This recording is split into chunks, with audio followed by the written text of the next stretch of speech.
Behold the sacred influence of our master. The purity of this soul shall bring forth our master from his caged existence to this vessel.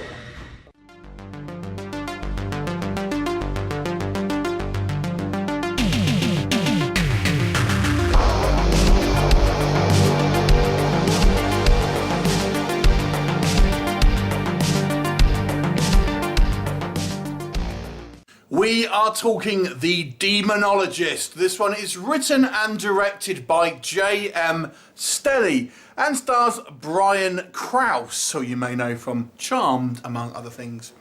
So, The Demonologist, this is a kind of movie, I would say, if you're a fan of Outcast and Supernatural, this is the perfect movie for you. Because it's kind of got that kind of like the... a big, large supernatural world that's kind of, this is just a kind of like a part of. And it focuses on Brian Krause's character, Damien, a little bit on the nose there, eh? Who is a cop. And he has got some type of dark history that's kind of been hidden from him. And he's kind of catching a number of cases that look like they involve some type of ritual sacrifice, him and his partner. And there's definitely a kind of a link here. And then we have this kind of like this storyline where we have some type of demonic entity coming back from hell, possessing this body of this woman, and she has kind of like got a kind of a bunch of kind of cronies, satanic worshippers and the like, who basically kind of want to, you know, have nefarious ends, shall we say. And as it transpires, we learn that there are two kind of bloodlines that kind of have diverged from Lucifer. One which is kind of more on the side of humanity, one which kind of isn't, and you can probably guess which side Brian Krause is going to fall on there. Anyway, it turns out that Brian Krause may have harbouring supernatural powers, and you know, he may be able to the key to defeat the evil bad guys. Anyway, there you go. So, what do we think of The Demonologist? I will say this: the world building and the kind of the deep mythology that this kind of movie really kind of sets out is very rich and deep. I really kind of like thought there's a kind of a lot to mine here, and it reminds me of, if you've seen kind of movies like The End of Days with Arnold Schwarzenegger, and Kim Basinger was in a satanic movie that the name escapes me. It kind of reminds me of those, so that you're not talking things like Angel Heart, where it's very kind of like serious and stuff like that. It's kind of like the more kind of like the camping, the action kind of based kind of satanic worship movies. Yeah, so the one that Kim Basinger is, the name escapes me, and kind of End of Day, stuff like that, you'll probably get along with this movie. Because there's a lot to enjoy here in regards to this kind of like very kind of rich tapestry of kind of demonic entities that we're kind of subjected to. And there's lots of kind of neat special effects here in regards to some of the practical makeup. They reminded me a lot of the Night King from Game of Thrones, actually, in regards to this kind of like the demonic entities. But the prosthetics do look very good. And I really enjoyed Brian Krause's performance. He really gives a kind of honest, salt of the earth kind of performance to this character. And I actually think his acting here is pretty good, along with his partner as well, who I also thought was a good actor here. But Brian Krause is very impressive. He's just kind of subtle kind of facial movements and stuff like this. You know, and you think in a kind of a lower budget kind of indie horror film, you know, that there's the acting might be somewhat one note. But I think Brian Krause really delivered some kind of like subtle nuances in his performance and some realistic, you know, kind of emotional kind of way he could have reacted to people and stuff like that, and kind of his repercussions of what happens to him. I thought was all very good. So it doesn't work. Let's talk about the visual effects. They're not so much the prosthetic makeup and stuff, but we're talking the CGI effects here. There's not loads of them, I will say this. However, they do stick out like a sore thumb.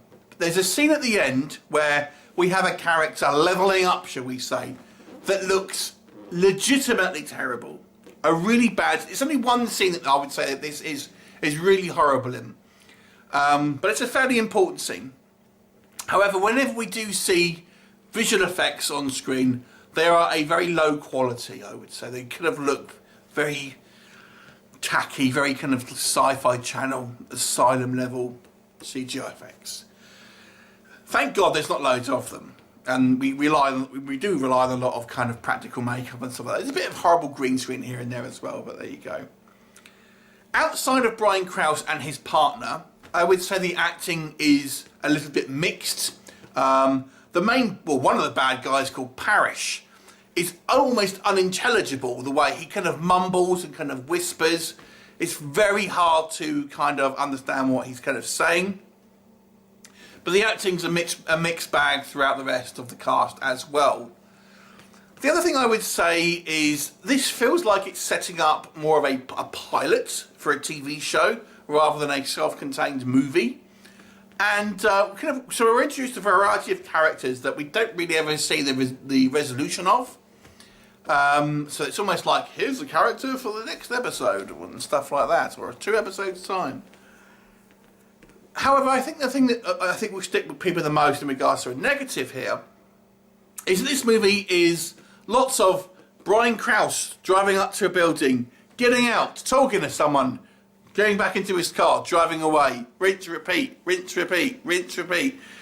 And that's what it seems to be doing for most of this movie. It's just kind of Brian Krause going from one lead to another, talking to a person, getting a clue, going to another person, getting a clue, going to another person, getting a clue.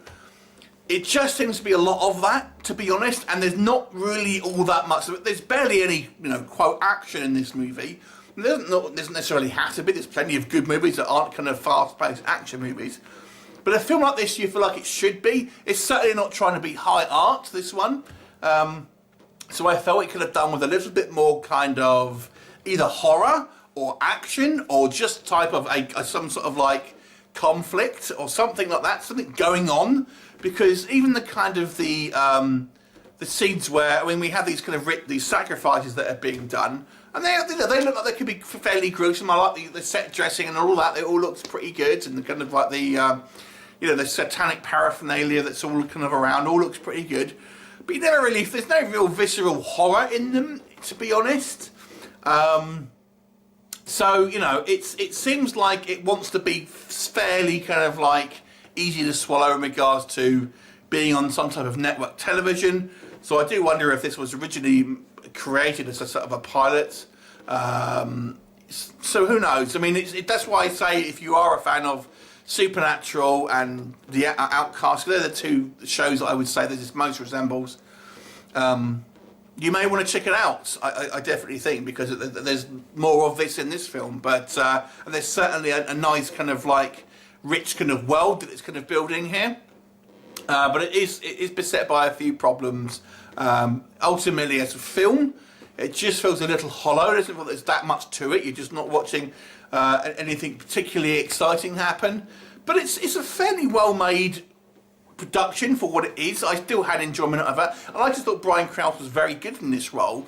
And the world building is so good. I will give this a slightly above average mark. So I'll give it a 6 out of 10. Have you seen it? What did you think of it? Leave me a comment and I'll look forward to seeing you next time. Bye for now.